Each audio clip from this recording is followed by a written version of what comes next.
since 1990, 4 of those 6 times, we ended up falling into a bear market and a recession within a 7-month period. So yes, this time could be different from the majority, but I think investors do have to worry a little bit about what is likely to occur in 2025, because October 12th, we do celebrate the 2nd anniversary of this bull market, and typically the 3rd years are very challenging.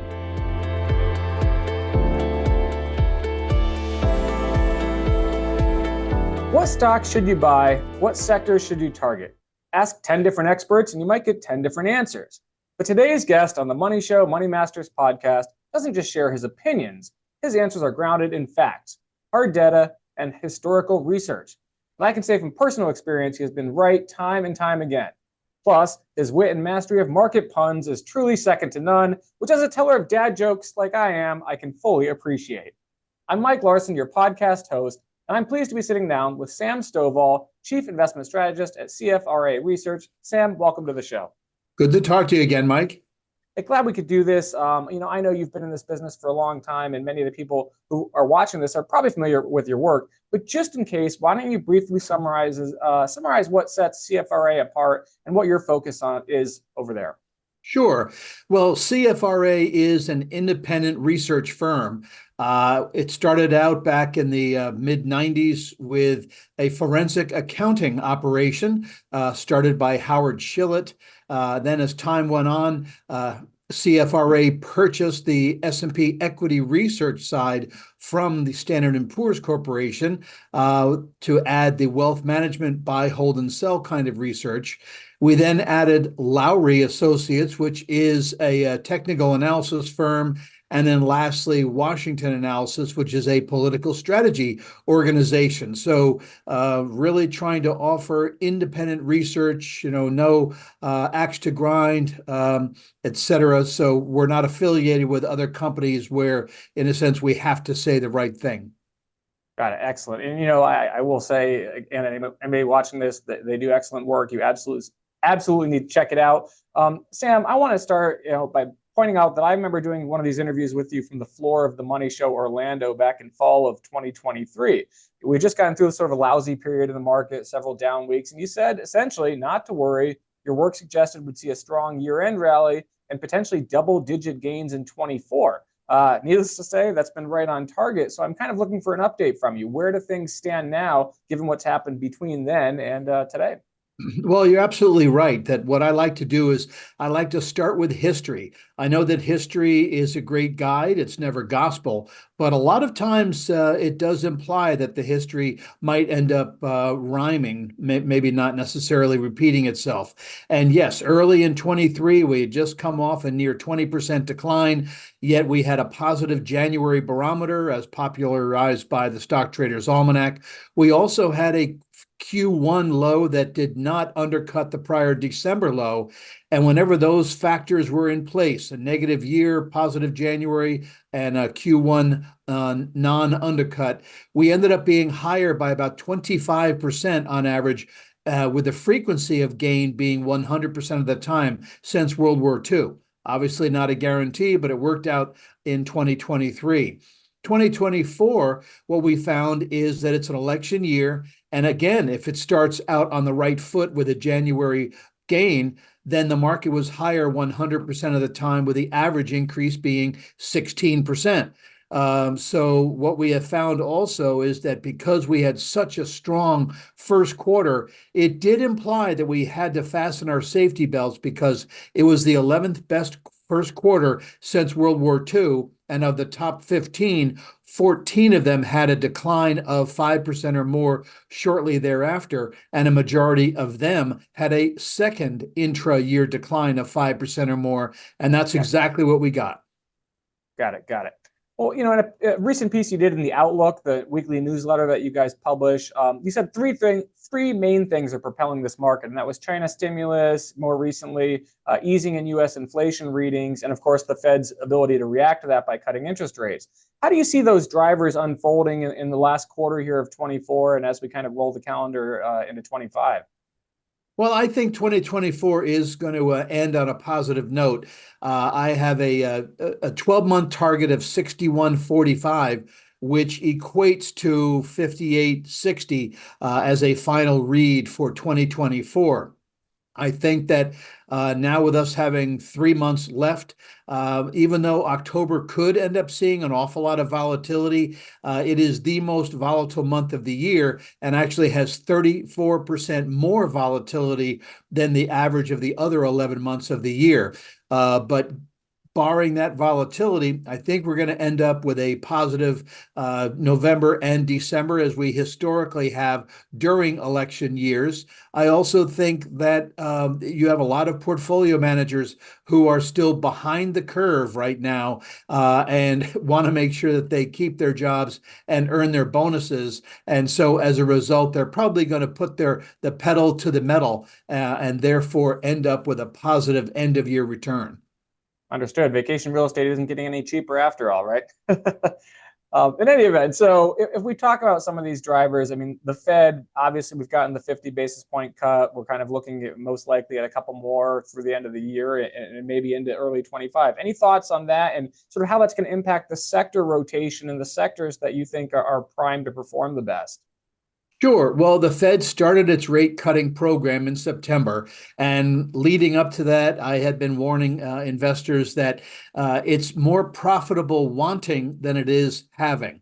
What I mean by that is on the average 12-month period between the last rate hike and the first rate cut, the market gained, the market being S&P 500, advanced by an average of about 18%.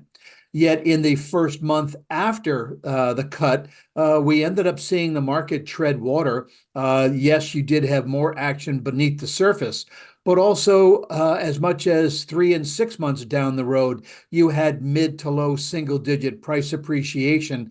And of the 6 rate cutting cycles since 1990, and I go back to then because that was when the Fed started informing us of changes to the Fed funds rate. Prior to that, they only told us of discount rate moves.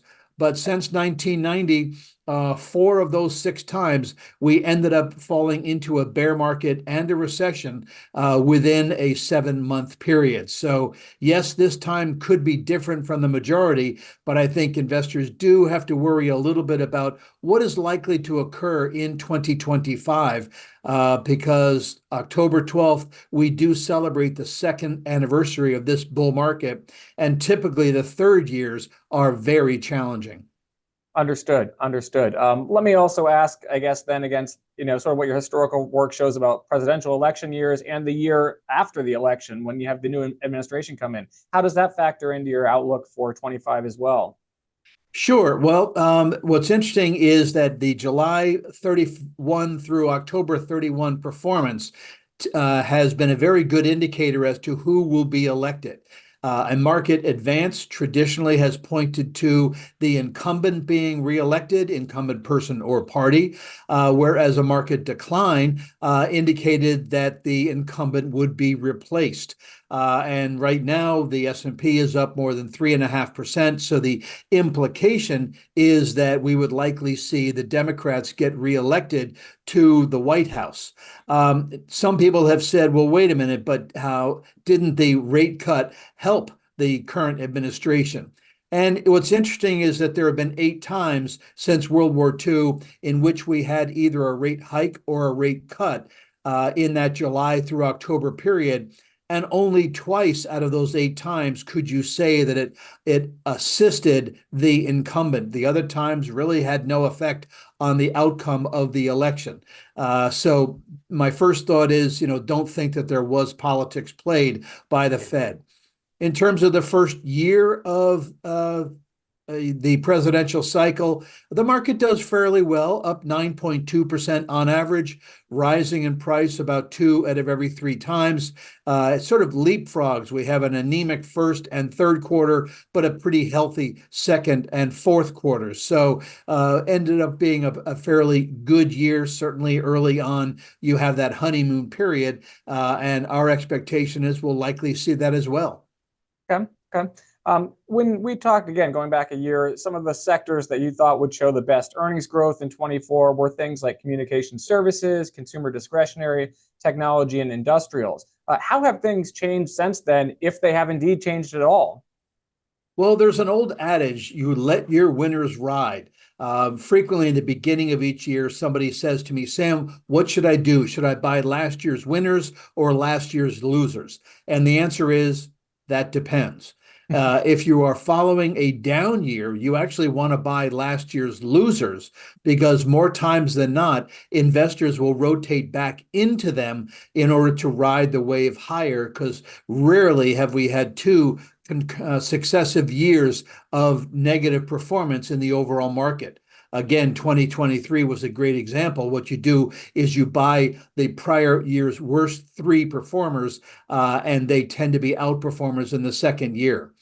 When we have a positive year, however, you do want to let your winners ride. So communication services, consumer discretionary, information technology were the better performers in 2023. And certainly two out of those three are doing quite well this year. We're starting to see consumer discretionary inch up again, but it did end up going through a bit of a challenging period. When I look to 2025 earnings, essentially all but four of the 11 sectors are expected to post double-digit gains, with the market itself being up 14%.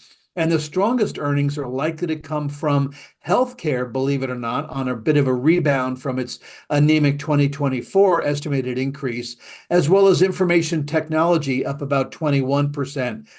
So tech, even though it is trading a bit lofty in terms of valuations, a lot of analysts and investors are going to be focusing more on 2026 versus 2025. And there we see a 17% advance, which is the highest of all 11 sectors.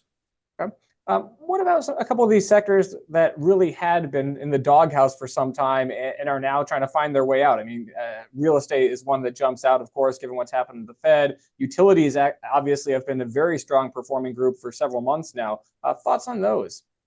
Well, you're right that those two groups you just mentioned were beneficiaries because of the expectation that the Fed would be cutting interest rates and also feeling that the worst is behind them, and certainly in terms of real estate. In terms of utilities, what we've also found is that a lot of these utilities are going to be powering the need for AI, data storage, et cetera. So several of the companies in that index have been the sole drivers of that sector's performance. What I did in anticipation of today's conversation was match up fundamentals with technicals. As I mentioned, CFRA does have its 100 plus fundamental equity analysts.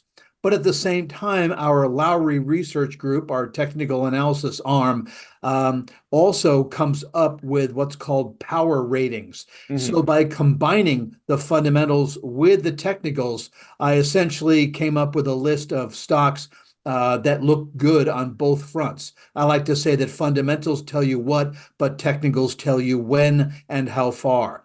And groups that had not been outperformers but are starting to perk up, in particular healthcare. So companies like Boston Scientific, HCA Healthcare, and Stryker Corporation have favorable technicals and fundamentals. Industrials, companies like 3M, GE, Northrop Grumman, obviously because of the concerns about the tensions in the Middle East, and then also Entergy Corp in utilities. So several names that at least in the near term we think will do fairly well. Wonderful. I appreciate you sharing some ideas there for people to look into.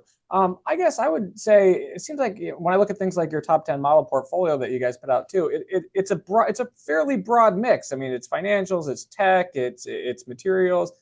Does that speak somewhat to the breadth of this advance, that it's not just a Mag 7 market anymore?